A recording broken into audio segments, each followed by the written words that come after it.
વાત ટીવીના અસરદાર અહેવાલની, કારણ કે આ અહેવાલના અસરકારક પડઘા પડ્યા છે, જેમાં મોટા ચિલોડા સર્કલ ખાતે બિસ્માર રસ્તાનું સમારકામ શરૂ કરાયું છે। નેશનલ હાઈવે 8 પર ખરાબ રસ્તા અંગે TV9એ અહેવાલ દર્શાવ્યો હતો। અમદાવાદ હિંમતનગર નેશનલ હાઈવે પર તેને કારણે હવે કામગીરી હાથ ધરી દેવાઈ છે।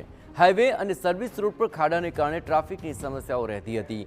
ધૂળ ઉડવાને કારણે પણ વાહન ચાલકો અને સ્થાનિકો પરેશાન હતા। નાના ચિલોડા સર્વિસ રોડ તેમજ અન્ય કામગીરી પણ અહીં શરૂ કરાશે, કારણ કે TV9ના અહેવાલ બાદ તંત્રનું ધ્યાન ગયું અને તંત્રએ તુરંત કાર્યવાહી હાથ ધરી છે। એ પહેલાંના દ્રશ્યો આપ જુઓ, રસ્તા પર ખાડા પડેલા હતા અને તેને કારણે ટ્રાફિકની સમસ્યા પણ સર્જાતી હતી। વાહન ચાલકોને અહીંથી પસાર થવા માટે પણ પરેશાનીઓનો સામનો કરવો પડતો હતો। સતત ધૂળ પણ ઉડી રહી હતી। આ સમગ્ર સમસ્યાના અહેવાલ રૂપે TV9એ તજવીજ હાથ ધરી અને તે અહેવાલની આ અસર જુઓ કે મોટા ચિલોડા સર્કલ પાસે બિસ્માર રસ્તાનું સમારકામ શરૂ કરી દેવાયું કે જેથી વાહન ચાલકોને પણ રાહત મળી છે। બાકી આ જ રસ્તા ઉપર ભારે ખાડા અને ધૂળ ઉડવાને કારણે વાહન ચાલકોને પરેશાની તો પડતી હતી, પણ ટ્રાફિકની પણ મોટી સમસ્યા જોવા મળતી હતી।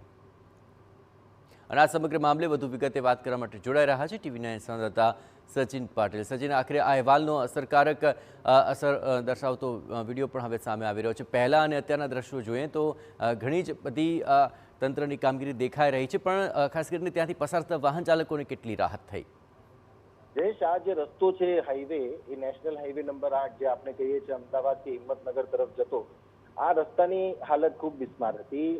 મેઇન રોડ જે છે ત્યાં પણ વચ્ચે વચ્ચે ખાડા અને સાથે સાથે લીંબડિયા ગામ છે ત્યાંનો જે સર્વિસ બ્રિજ છે એક તરફનો, એ સર્વિસ બ્રિજ ઉપર પણ બે જે છે ગાબડા પડ્યા હતા અને એનું રિપેરિંગ કામ થયું હતું, પરંતુ એક પછી એક આ ગાબડા પડવાને કારણે અને આપણા TV9ના જે અહેવાલ છે એને કારણે તંત્રએ આ બાબતને ગંભીરતાથી લીધી છે અને એ જે સર્વિસ રોડ બંધ કરીને એનું પણ સ્ટ્રક્ચર અને સ્ટેબિલિટી રિપોર્ટ માંગવામાં આવ્યું છે। સાથે જ સાથે જે નાના ચિલોડા બ્રિજ એની આસપાસનો જે સર્વિસ રોડ છે એ સર્વિસ રોડ ખૂબ બિસ્માર હાલતમાં છે અને ધૂળની ડમરીઓ એટલી ઉડે છે કે આસપાસના રહેવાસીઓ, ગામના લોકો તો હેરાન પરેશાન છે જ, પરંતુ વાહન ચાલકો જે છે એ પણ જાણે રિસ્ક લઈને ગાડી ચલાવતા હોય કે વાહન ચલાવતા હોય એ પ્રકારની સ્થિતિ ત્યાં જોવા મળે છે।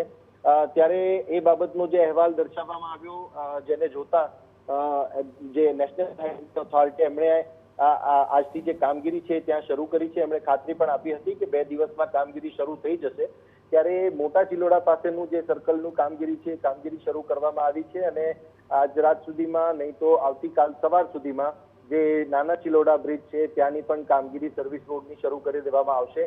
વાત અહીંયા જવાબદારીની છે, આ જવાબદારીની તંત્રની પણ છે, પરંતુ TV9ના માધ્યમથી જે જવાબદારી આપણે લોકો માટે નિભાવી છે અને એ જે જવાબદારી છે એ જવાબદારીના ભાગરૂપે તંત્રએ પણ એને સ્વીકાર્યું છે કે હા, અહીંયા આ બાબતની ચૂક રહી ગયેલી છે અને વરસાદને કારણે રસ્તા તૂટ્યા પણ હતા અને આ જે કામગીરી છે એ કામગીરી હવે અમે વહેલામાં વહેલી તકે શરૂ કરાવી દઈશું અને એ જે બાબત છે એ બાબત TV9એ પોતાના અહેવાલમાં દર્શાવી પણ હતી અને NHAI દ્વારા જે કામગીરી છે શરૂ કરવામાં આવી છે, એટલે સ્વાભાવિક રીતે લોકોને રાહત જરૂરથી મળશે। સૌથી મહત્વની બાબત અહીંયા એ છે જયેશ કે જે હાઈવે છે કે જે નેશનલ હાઈવે છે કે સ્ટેટ હાઈવે છે કે શહેરના માર્ગો છે, આ રસ્તાઓ પર શું મ્યુનિસિપલ કોર્પોરેશનના અધિકારીઓ, મ્યુનિસિપલ કોર્પોરેશનના સત્તાધીશો, આવડાના અધિકારીઓ, આ બધા અધિકારીઓ ત્યાંથી પસાર નહીં થતા હોય, સ્ટેટ જે ડિપાર્ટમેન્ટ છે એના અધિકારીઓ ત્યાંથી પસાર નહીં થતા હોય, શું એમને આ બાબત ધ્યાનમાં નથી આવતી કે આ રસ્તા જે ખરાબ છે, ખરાબ રસ્તા ઉપર કેવી રીતે લોકો પરેશાન